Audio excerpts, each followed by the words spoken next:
On the 6th of November 1984, Americans voted to elect their next president. The Republican incumbent, Ronald Reagan, won a landslide, taking every state except Minnesota, his opponent Walter Mondale's home state. Today, Reagan divides opinion. Some see him as a president who deregulated the economy and paved the way for the great financial crisis of 2008. Others laud him as the leader who won the Cold War. In 1984, Americans clearly wanted him for another 4 years. What explains this divided view of the 40th President of the United States? This is the story of Ronald Reagan, an icon of American conservatism.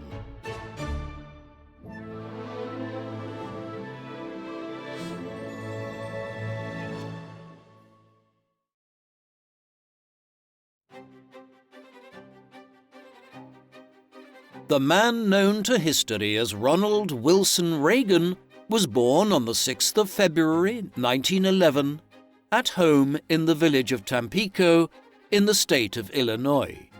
His father was Jack Reagan. When Ronald was born in 1911, 27-year-old Jack was working as a clerk in a store in Tampico. He subsequently became a traveling salesman. Jack's family's roots were in Ireland. The family surname was originally O'Regan, and Jack's grandfather, Michael, was born and grew up in the county of Tipperary in the Irish Midlands. He left as part of the mass exodus following the Irish famine of the 1840s, emigrating first to England and then the United States. Jack married Nell Clyde Wilson in 1904, a woman of Scottish and English heritage. Jack and Nell had a son named Neil 4 years later in 1908, followed by Ronald in 1911. Ronald's childhood was not easy. The family were far from rich, and he was one of the few presidents which the United States has ever had who came from a modest background. The Reagans moved frequently as Jack found work as a salesman in Chicago, Monmouth, and other parts of Illinois. In the end, they settled down in the town of Dixon after the First World War, and Ronald attended Dixon High School here. The Reagan household was unstable owing to Jack's drinking. Later in his life, he attempted to characterize his childhood as a kind of idyllic, rustic one in small-town America, but in reality, Jack Reagan frequently went on alcohol binges, and Ronald once found him passed out in a stupor in the snow outside the family home in Dixon. Biographers have suggested that Reagan's personality was shaped by these early experiences in ways which deeply impacted his later life. In the immediate term, during his childhood years, he leaned more towards his mother. He adopted her religious views, as Nell was a Protestant and an adherent of the Disciples of Christ, while Jack, as an Irish American, was a Roman Catholic. This, however, did not stop Ronald from identifying as Irish American. After high school, Ronald attended Eureka College. There, he obtained a Bachelor of Arts, studying economics and sociology. Nonetheless, Reagan was not a particularly good student, and his interests primarily lay in extracurricular activities, especially American football. He also enjoyed drama, an interest which would be the making of him in the long run. After college, Reagan took up a position as a sports broadcaster, working for a local radio station in Davenport in Iowa. This was the period of modern history when radio was the king of media. Television would not come into its own until after the Second World War. and people were switching away from stage shows to visiting the cinema and listening to radios at home. There was an art to describing sports games in a period when people still couldn't see a match, but could evoke an idea of what was happening if the broadcasters described it well. Reagan was good at this, and he was soon approached by WHO Radio in Des Moines, in Iowa, to come to work for one of the biggest outlets in this part of the Midwest. Strangely enough, for a man who went on to have such a substantial bearing on the history of the 20th century, we might never have heard of Ronald Reagan had it not been for his stint as a radio sports broadcaster.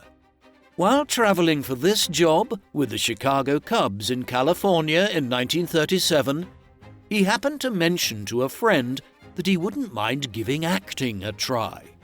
She introduced him to a film agent, who in turn introduced him to the executives at Warner Brothers.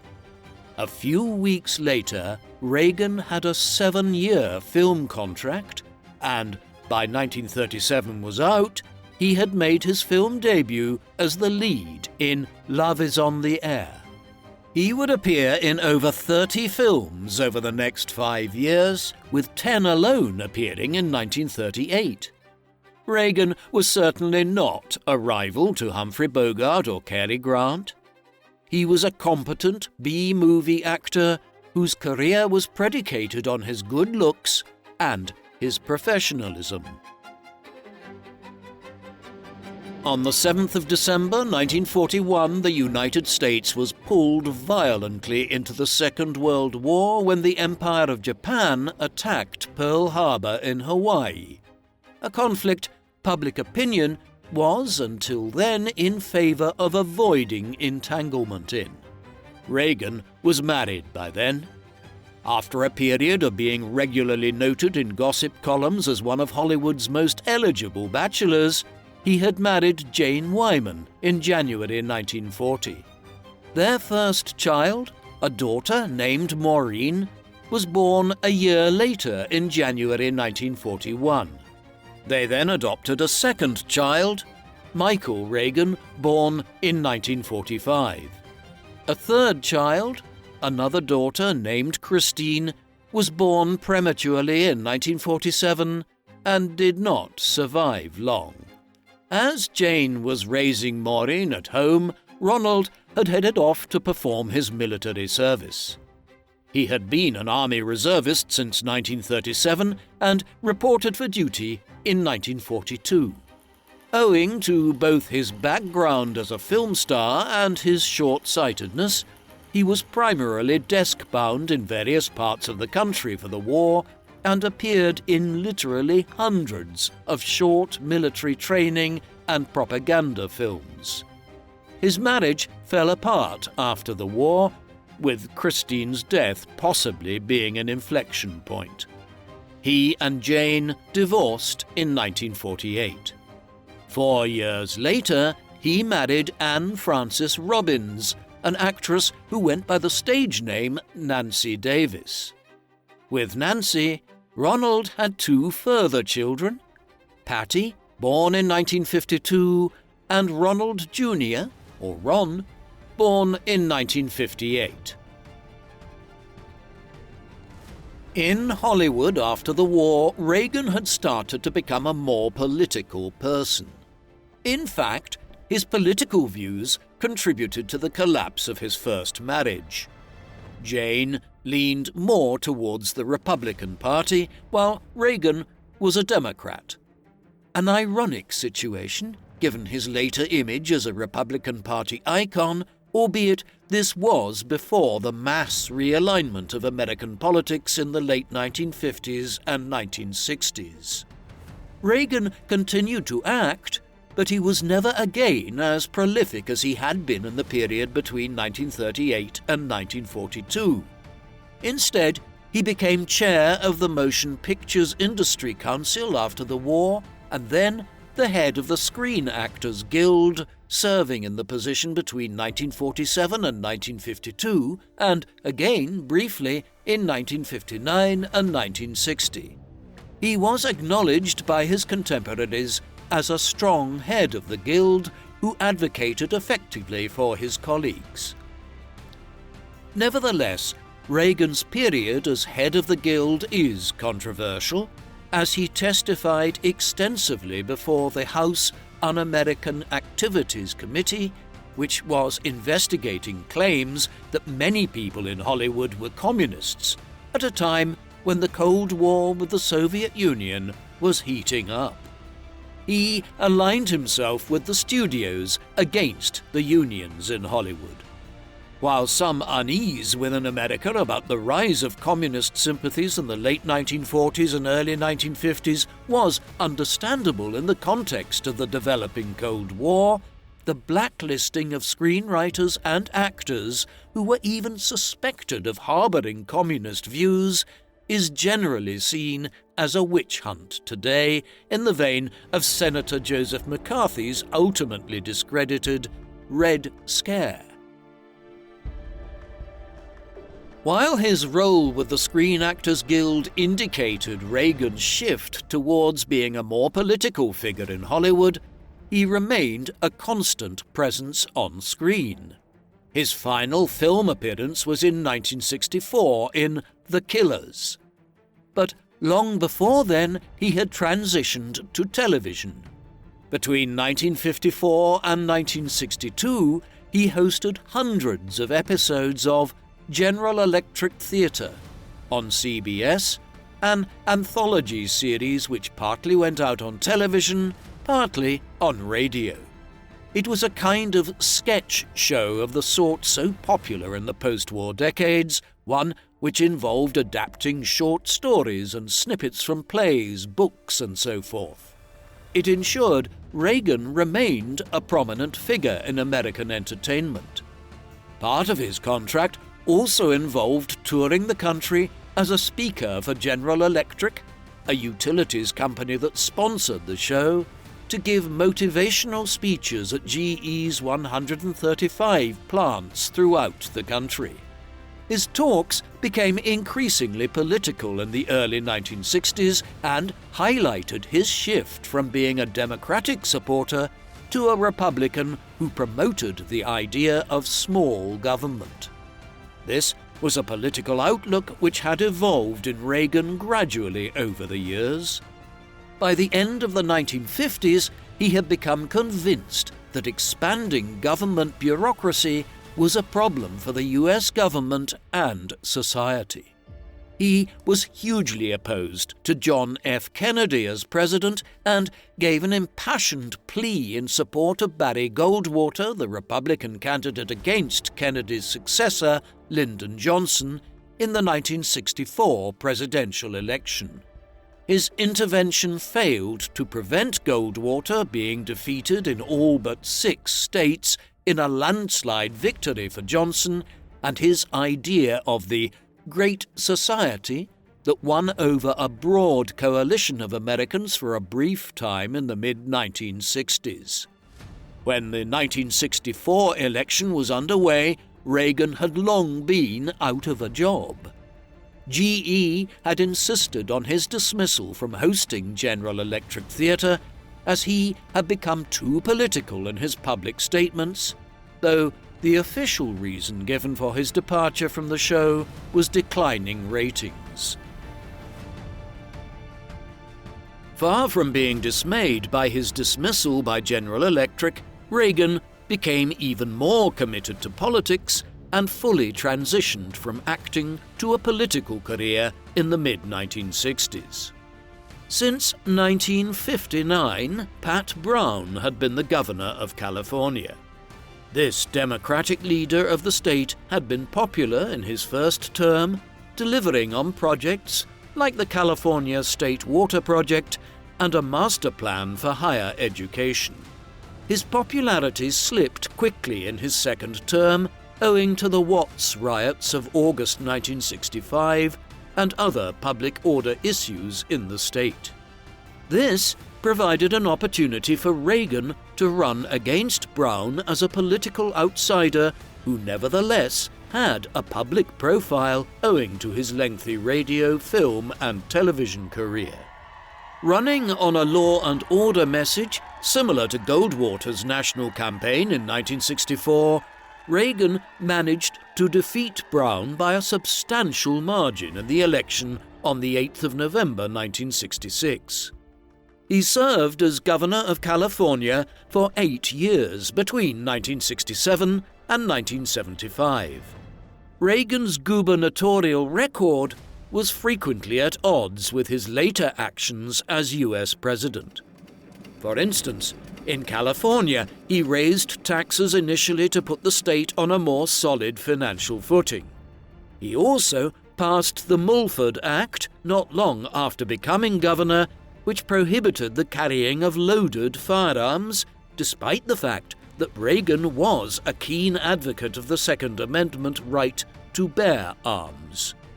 He decided to test the national political waters by entering the Republican primary race for the U.S. presidential election of 1968 quite late in affairs.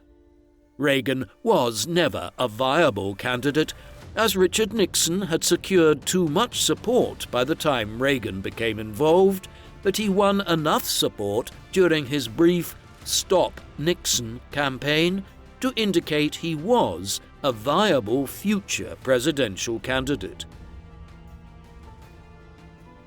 As his time as governor of California drew to a close at the start of 1975, Reagan pondered his next move.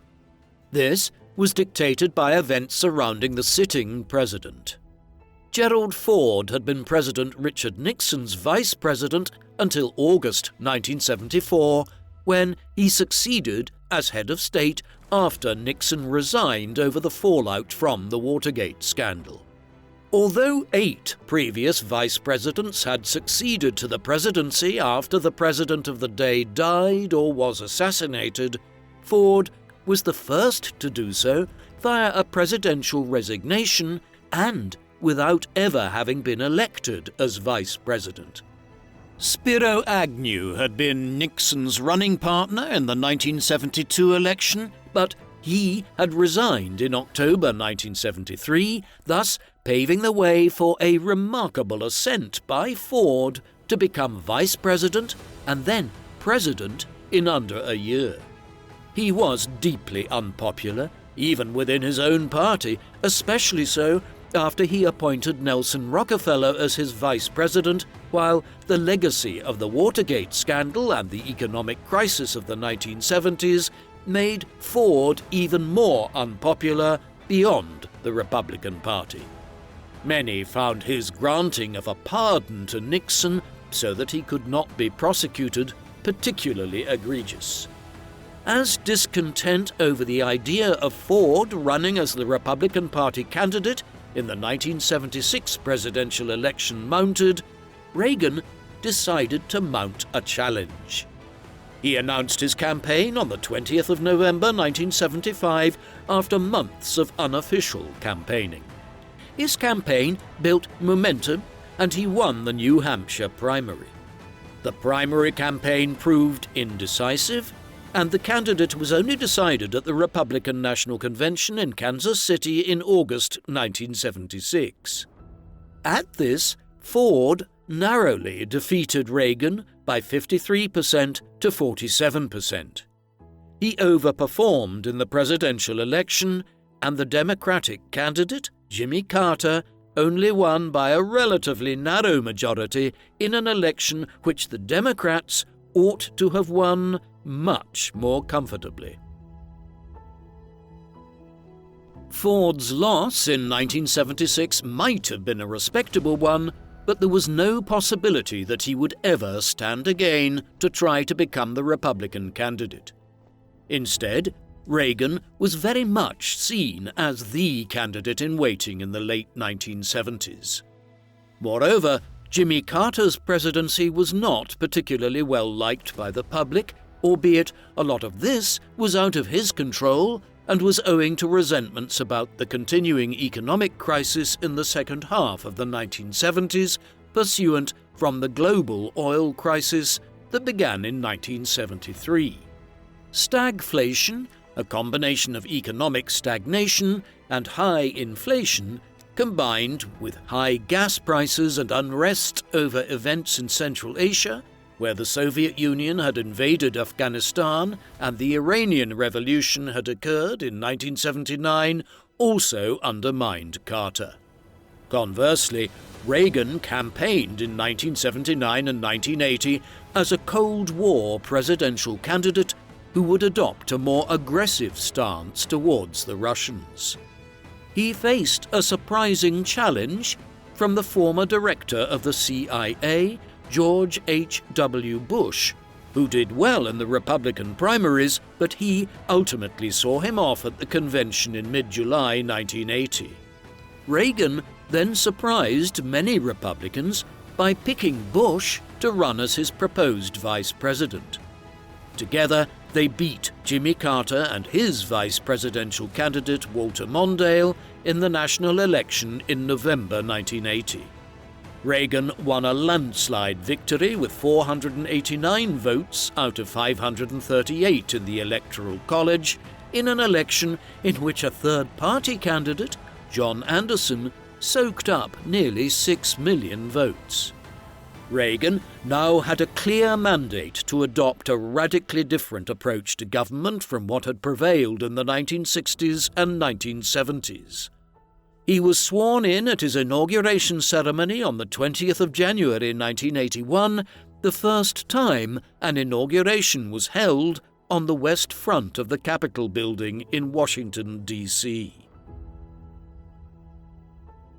While Reagan had campaigned on a platform of aggressive fiscal and economic reform and an equally muscular approach towards the Cold War, before he could implement any of this, life was very nearly cut short. Being President of the United States is a dangerous endeavor. There have been attempts on the lives of 17 presidents and presidential candidates. 4 presidents, Abraham Lincoln, James Garfield, William McKinley, and John F. Kennedy, have been assassinated, meaning that there is an 8% chance of being killed in office as US President based on the fact 45 men have held the office. In Reagan's time, Gerald Ford had survived 2 assassination attempts within the space of 2.5 weeks in September 1975. In Ford's case, both assailants didn't actually shoot him. One missed, and the other had failed to load the bullets correctly into the chamber. Reagan was not so lucky. On the 30th of March 1981, 10 weeks into his presidency, he was seriously wounded after John Hinckley Jr. fired off a bullet that ricocheted and entered Reagan's chest area, breaking a rib and puncturing one of his lungs. He was taken to hospital and survived after emergency surgery. Hinckley was found not guilty by reason of insanity afterwards. He had developed an infatuation with the actress Jodie Foster and claimed that he wanted to impress her by assassinating the president. After his initial arrival at George Washington University Hospital, Reagan's blood pressure had dropped to 60, under half the normal level. It is theorized that he would have died had he not been in good physical shape for his age. He had quit smoking in 1966 after his brother developed throat cancer. Reagan also drank sparingly and exercised quite a bit. He was out of hospital after the assassination attempt in under 2 weeks and proceeded to begin implementing his policies. Reagan's first major order of business was the domestic economy. His economic views changed considerably over the course of his lifetime. He was a supporter of big government, state intervention, and the power of collective bargaining in his earlier years in Hollywood, and he even raised taxes as governor of California. His stances shifted over time, and in the 1970s, he, like other major Western leaders such as Margaret Thatcher in Britain, was won over to the idea that the economic malaise that struck the West from 1973 onwards could be fought back against by reducing taxes, shrinking the government, deregulating the economy, and privatizing state-controlled assets. This approach became known as Reaganomics in America and is a direct parallel to Thatcherism in Britain and neoliberalism in broader Western economic theory. An early component of this was the Economic Recovery Tax Act of 1981. This had nearly become law in 1980, but Carter had blocked the passage of it. Reagan signed it into law on the 13th of August 1981. The act substantially reduced federal income tax rates across America. Reagan is sometimes criticized for fostering inequality in America through his tax cuts, but marginal tax rates in the United States were extremely high in the 1960s and 1970s. The issue with the tax base in America and the budget deficit and debt has more to do with policies pursued in Reagan's second term and by his successors. On top of the tax cuts, the Federal Reserve continued to increase its rates to combat inflation, peaking at nearly 20% in 1981, a drastic measure which did curb rampant inflation. Between the flattening of inflation and the tax cuts, the Reagan-era economy bounced back from a serious crisis in 1981 and 1982 to begin growing considerably from 1983 onwards. Beyond tax cuts and the Fed's battle against inflation, Reagan engaged in a multifaceted approach to the economy. For instance, he deregulated the oil and gas industry to make the U.S. less reliant on energy sources in the Middle East, a process that was sensible and already underway under Carter. Some federal agencies outsourced elements of their work to third parties in line with the Reaganomic belief that private industry was more efficient than the public sector. However, privatization was far less dramatic in the United States under Reagan than it was in Britain under Thatcher in the 1980s. The reasons for this were clear. The American government had far less state assets to begin with. The nature of U.S. economic development going back to the middle of the 19th century was that things like the railways were broadly in private ownership. While privatization was perhaps less acute in the US under Reagan than is sometimes stated, he certainly did follow through on his aims to tackle the power of the trade unions. A notable incident occurred in the late summer of 1981 after the Professional Air Traffic Controllers Organization went on strike on the 3rd of August, demanding a substantial pay increase, better pensions, and a 4-day work week. Reagan acted swiftly to intervene by hiring replacements and calling retired controllers back to work. Within days, the strike had been broken and many air traffic controllers lost their jobs. It is viewed as a tipping point in the labor movement in America today.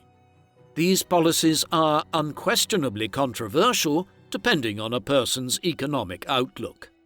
Yet, there is no denying that the U.S. economy benefited initially. It rebounded from the economic downturn of the early 1980s to grow at an average 4.5% of GDP between 1983 and 1988.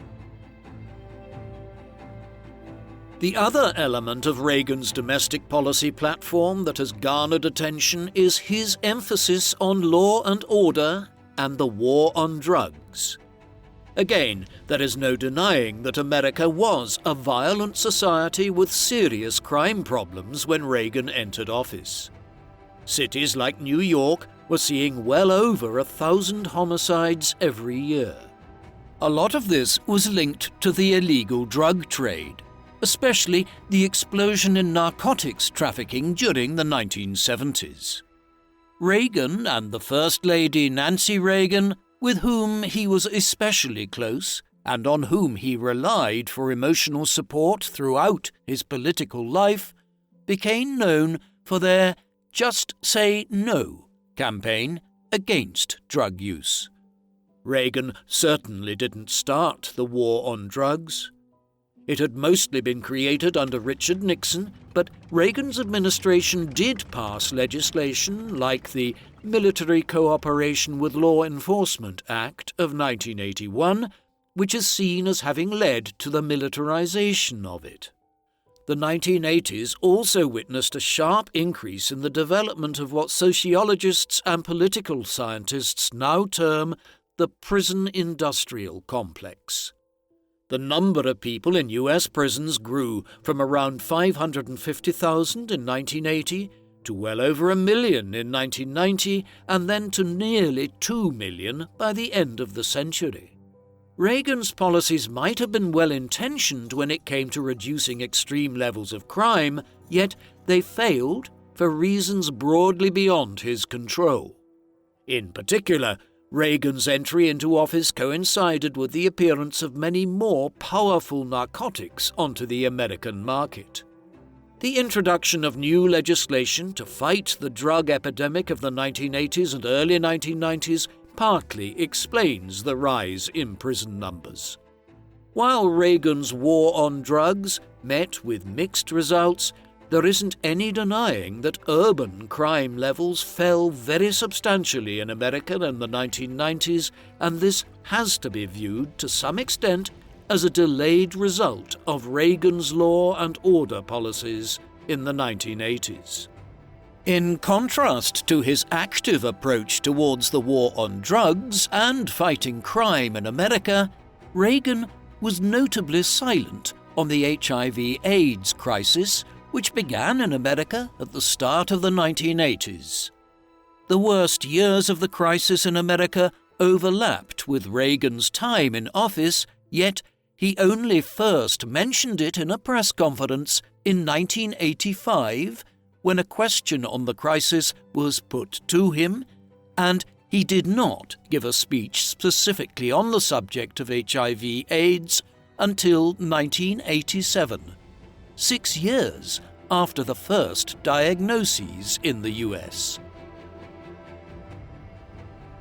Reagan had been jingoistic about the Cold War on the campaign trail in 1980, but he was slow to actually act against the USSR after he entered office, prioritizing domestic economic concerns first.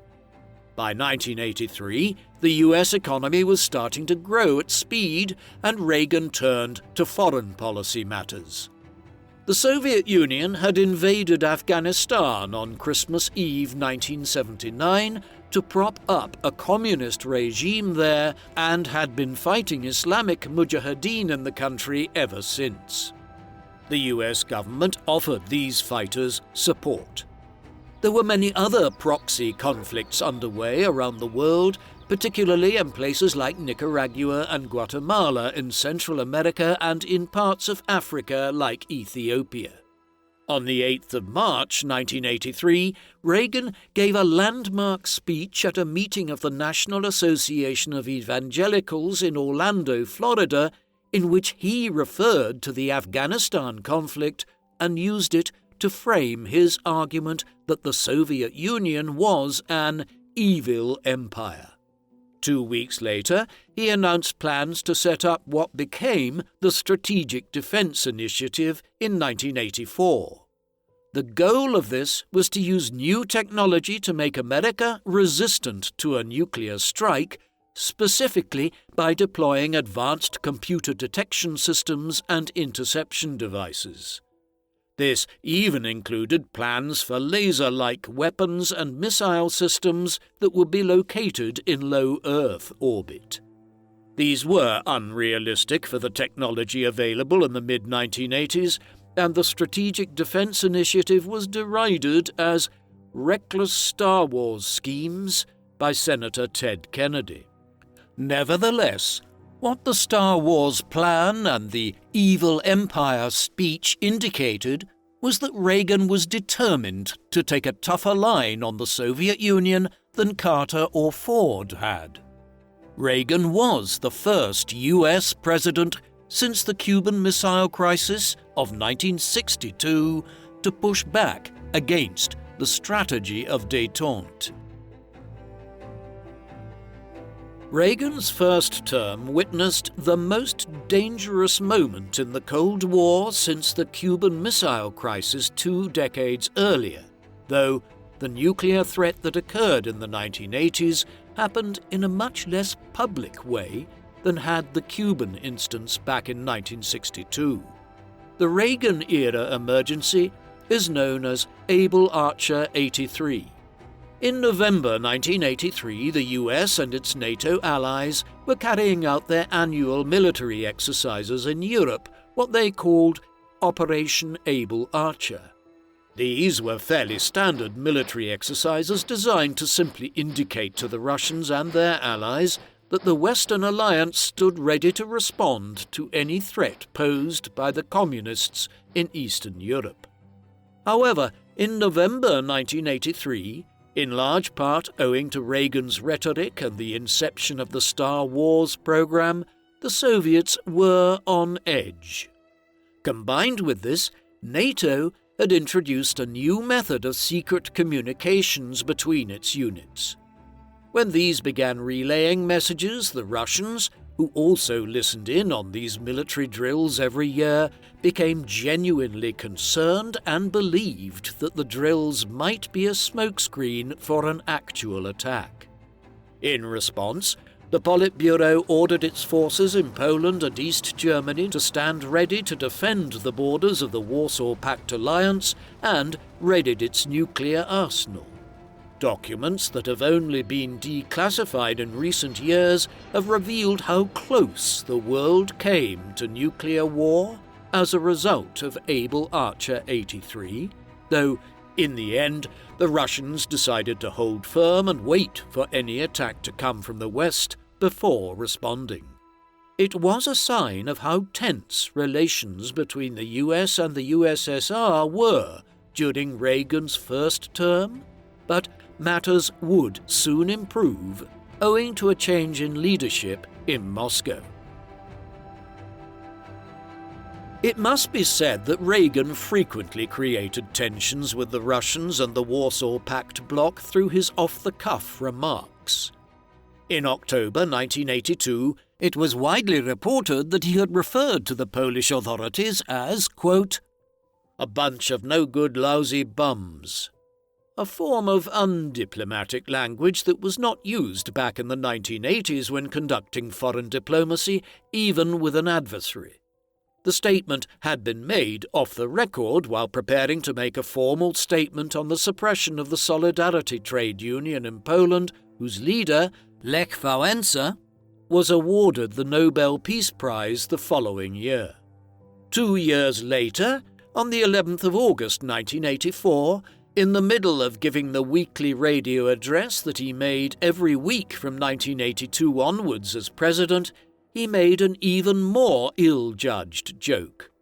Reagan concluded his address by saying, "My fellow Americans, I'm pleased to tell you today that I've signed legislation that will outlaw Russia forever. We begin bombing in 5 minutes." This was Reagan's sense of humor, and the joke was off-air. However, it was quickly leaked, and there was an outcry that it was a reckless statement during a period of heightened tensions in the Cold War. Reagan's sense of humor was not the only thing which marked his presidency out from others. The Secret Services, for instance, had to put together a team who could ride horses when Reagan became president, as he spent downtime at his ranch out in California and went riding with Queen Elizabeth II when he visited Windsor Castle during a state visit in 1982.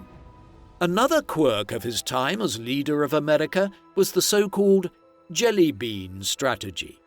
Reagan had taken to leaving the sweets lying around his office years earlier as a substitute for smoking as he tried to quit the habit. In the White House as president, he used bowls of jelly beans as a way of disarming foreign leaders and diplomats, gauging how they would respond to the informality of the President of the United States offering a bowl of jelly beans.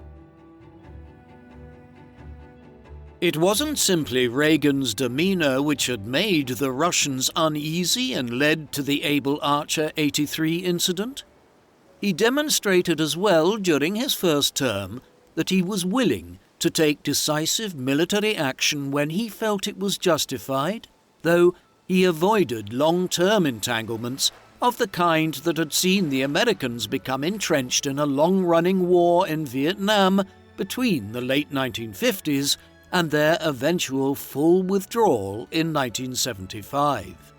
For instance, while the US government initially tried to remain neutral in the Falklands War that broke out after the Argentine government invaded the British island chain in the South Atlantic in early April 1982, Reagan soon decided to give his support more firmly to Margaret Thatcher's government.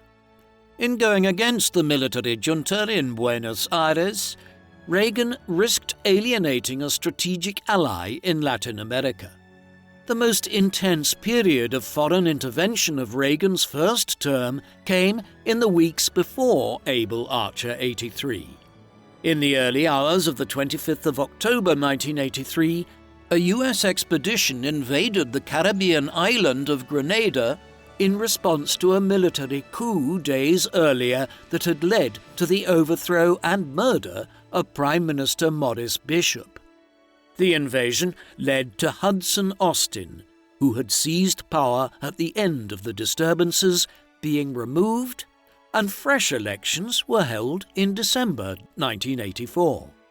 Despite the success of the mission, the unilateral action by Reagan's administration was condemned at the United Nations, from which no approval had been sought. The Grenada expedition meant that the US response to the bombing of its peacekeeping barracks in the Lebanon on the 23rd of October 1983, leading to the death of 241 US military personnel, was initially muted, even though the attack was one of the bloodiest strikes against American forces since the Second World War. It occurred within the context of the lengthy Lebanese Civil War. Reagan only responded in February 1984 with a massive bombing campaign against Beirut and other targets in the country. Again, the Americans did not become entangled in any way beyond the strikes. Reagan was not going to risk sustained foreign wars like the Soviets were fighting in Afghanistan. There is no denying that many foreign leaders and observers found Reagan's actions questionable in 1983 and 1984. The intervention in Grenada had possibly been merited, but Reagan had acted unilaterally without any international debate on the issue. At home, people were much more supportive of his actions, not least because after 2 initially difficult years in office, the American economy had roared to life in the second half of Reagan's first term. US GDP growth in 1984 was 7.2%. The only time since 1951 that the US economy has grown by over 7% in a single year. With this economic performance providing a political tailwind, Reagan and Bush brushed aside Walter Mondale and Geraldine Ferraro in the presidential election on the 6th of November 1984. The Reagan campaign featured a famous ad entitled "Morning in America," in which it was stated that "It's morning again in America. Today more men and women will go to work than ever before in our country's history. With interest rates at about half the record highs of 1980, nearly 2,000 families today will buy new homes, more than at any time in the past 4 years. It's morning again in America, and under the leadership of President Reagan, our country is prouder and stronger and better. Why would we ever want to return to where we were less than 4 short years ago? Most Americans agreed, and Reagan and Bush won every state except Mondale's native Minnesota. For all of Reagan's aggressive Cold Warrior image, he succeeded on the economy, and the Morning in America ad indicated that his team was well aware that this was where his strength lay. In his second term, Reagan would be facing up against a new and more energetic Soviet leader. Konstantin Chernenko, the third head of the Soviet Union while Reagan had been in office after the deaths of both Leonid Brezhnev and Yuri Andropov, died on the 10th of March 1985. Chernenko, Brezhnev and Andropov had all been born between 1906 and 1914 and came of age during the Stalinist era. They were older Soviet leaders whose worldviews were shaped by the Second World War, the Stalinist terror, and the early decades of the Cold War. Conversely, Chernenko's successor, Mikhail Gorbachev, was born in 1931 and had a different mindset. He had come of age in a more prosperous and less tyrannical Soviet Union in the 1950s and 1960s. However, he had then seen the Soviet economy stagnate in the 1970s and fail to recover in the way that Reagan's US economy was in the 1980s. This economic malaise, combined with incidents like the Chernobyl nuclear power plant meltdown in Ukraine on the 26th of April 1986, convinced Gorbachev that the Soviet Union was in drastic need of reform to modernize it. Thus, he initiated policies like glasnost and perestroika, whereby he sought to make the USSR more open to discussion about reform and also to adopt a less rigid economic system. Gorbachev wanted to reform the Soviet Union, not destroy it. That needs to be stressed, as in the end, his reform program did end up bringing the USSR to a swift end. Reagan often gets the credit for bringing the Cold War to an end, and he certainly played a role, but Gorbachev was the really critical figure. Reagan met Gorbachev for their first official summit in November 1985 at Geneva in Switzerland. They immediately established a rapport, having both come from humble backgrounds and noting that ordinary Americans and Russians had a lot to gain from a more peaceful relationship between the two superpowers. The meetings ran on beyond the scheduled time, and at one juncture, Reagan returned to his diplomatic team after a conversation with Gorbachev and proclaimed that the Soviet Union had a fundamentally different leader now to what had gone before. A second summit followed at Reykjavik in Iceland in October 1986. Here, Reagan stood firm on a number of issues concerning defense and instead pressed Gorbachev to reform the Soviet Union and, at a minimum, to grant greater autonomy to the Warsaw Pact states in Eastern Europe, like East Germany and Poland. All of this bore fruit during their third official summit in Washington, D.C. in December 1987. In the middle of this, an announcement was made that the Intermediate Range Nuclear Forces Treaty was to be signed between the two countries who controlled virtually all of the world's stockpiles of nuclear weapons at the time. The treaty banned the development of intermediate-range missiles that could carry nuclear warheads across distances of around 5,500 kilometers. This was hardly an end to the nuclear standoff that had existed between the two nations since the Russians tested their first atomic weapon in 1949. On the other hand, it was a deeply symbolic move which signaled a clear thaw in the Cold War relationship and a desire to end decades of tensions. Further agreements were signed during the presidency of George H.W. Bush, which could certainly be described as part of the legacy of Reagan's diplomacy with Gorbachev. Reagan's diplomacy with Gorbachev bore a lot of fruit in the long run. Elsewhere, though, his administration ended up mired in controversy in the middle of his second term. This focused on the Middle East and Central America.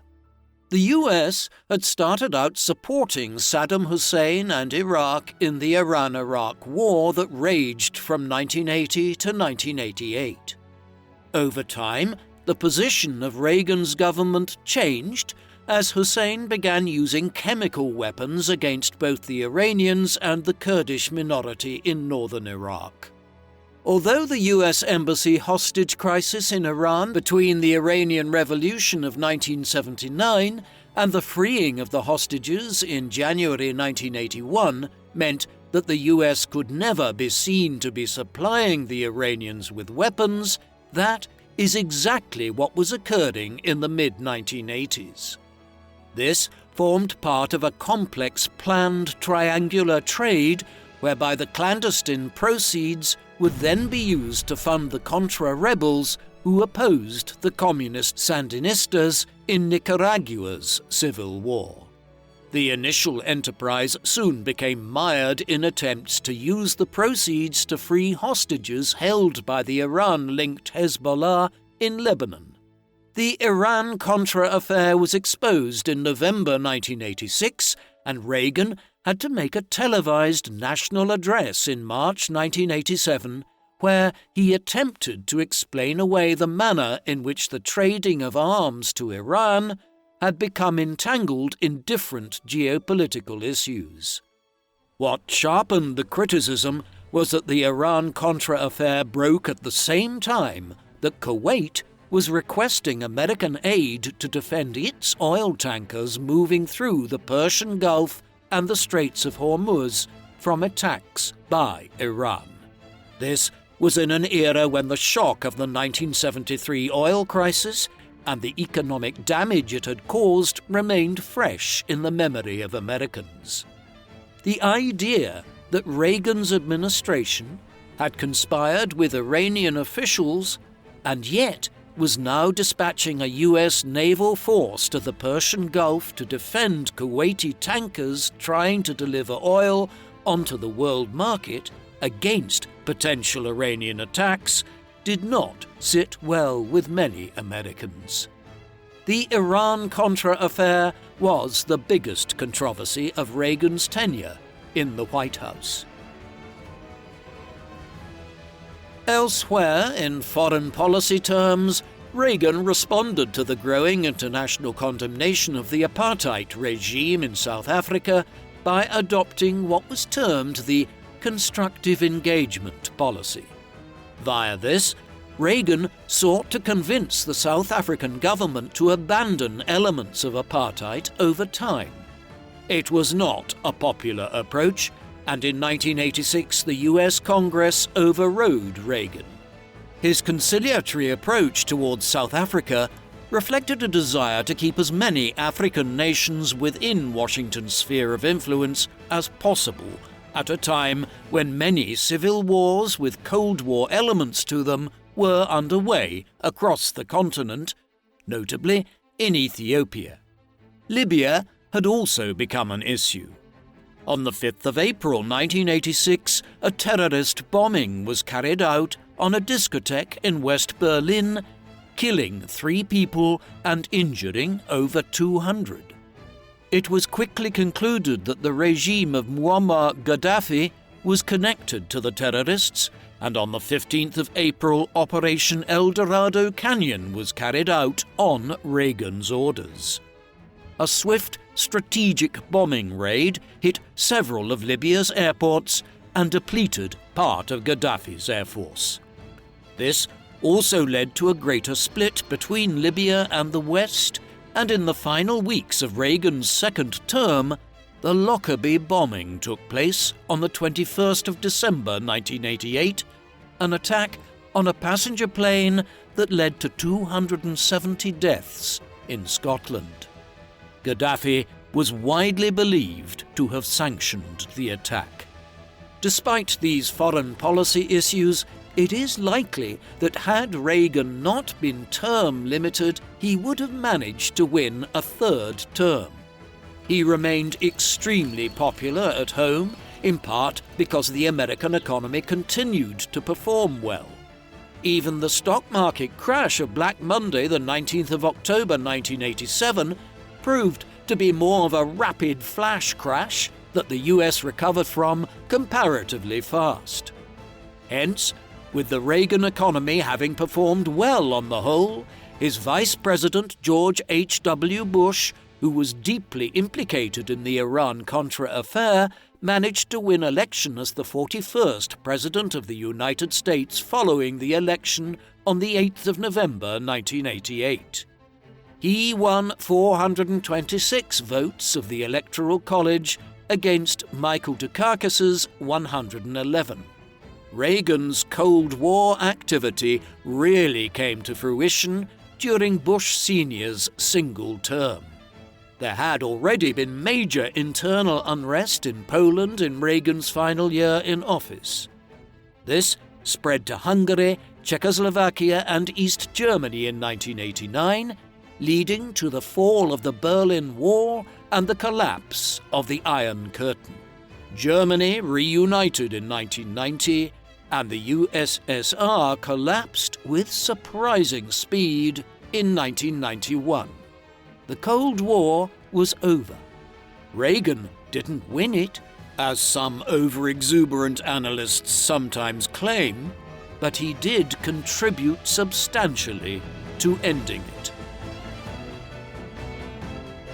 Reagan was the oldest president to leave office when he did so at 77 years of age early in 1989, although Joe Biden has since exceeded that tally. Despite his advanced age, Reagan publicly stated that he had extensive plans for his post-presidency. He busied himself with work on the Ronald Reagan Presidential Library, which opened in Simi Valley in California in 1991. He and Nancy had returned to the West Coast after leaving the White House, where they lived between their ranch and a house in Bel Air in Los Angeles. Nancy was busier than Ronald in a way, as she had launched the Nancy Reagan Foundation to continue her efforts on the war on drugs after her time as First Lady. After a respectful period in which he avoided the public gaze so as not to distract from Bush taking up office, Reagan began to make public appearances again and to give speeches. One of his main concerns in retirement was to promote the continuation of the Second Amendment to the U.S. Constitution, the right to bear arms. This was a long-standing concern of Reagan's, and the National Rifle Association had endorsed him in 1980 and 1984. A caveat is that Reagan became a critic of the ownership of assault weapons and machine guns in the 1990s, stating that he saw no practical reason why Americans should own them. On another constitutional issue, Reagan was in favor of repeal. He was not a fan of the 22nd Amendment that had been ratified in 1951 to limit U.S. presidents to serving 2 terms. There is no indication that Reagan was opposed to this on personal grounds. He had no intention of trying to run again for a 3rd term. Instead, he was opposed to term restrictions as he believed it was an undemocratic principle. These speeches and public outings came to an abrupt end in 1994 when Reagan was diagnosed with Alzheimer's disease. Although he lived down to 2004, he spent his last years out of public view as his condition deteriorated very drastically. By the end of the 1990s, he recognized few people that visited him. Reagan died on the 5th of June 2004 in Los Angeles at 93 years of age.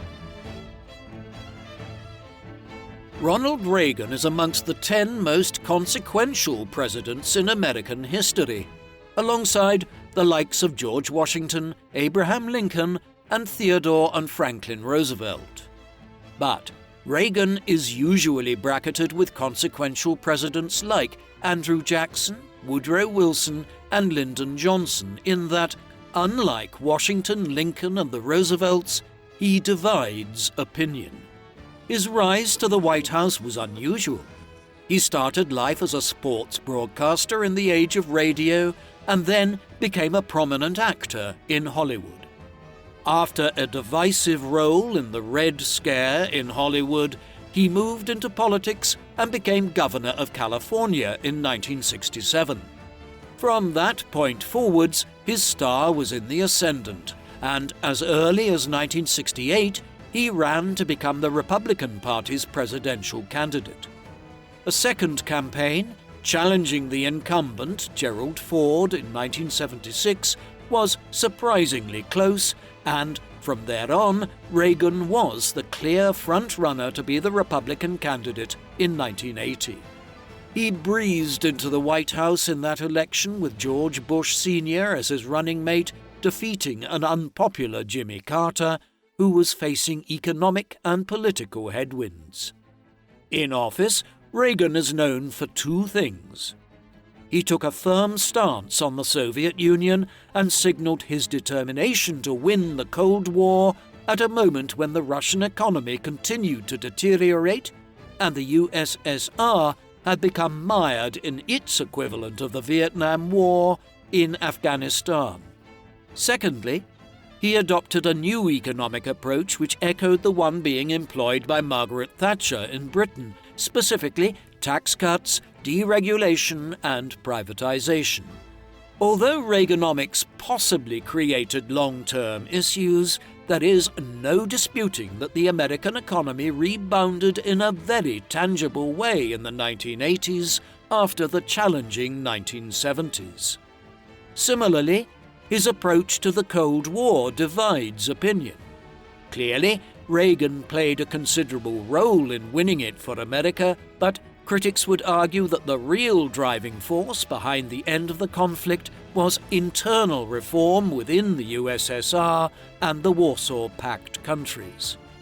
Whatever the truth of the matter, historians and others will continue to debate Reagan's legacy for a long time to come. What do you think of Ronald Reagan? Was he the pivotal figure in America's victory in the Cold War? Or was the Soviet Union doomed to collapse regardless of anything that Reagan did? Please, let us know in the comment section. And in the meantime, thank you very much for watching.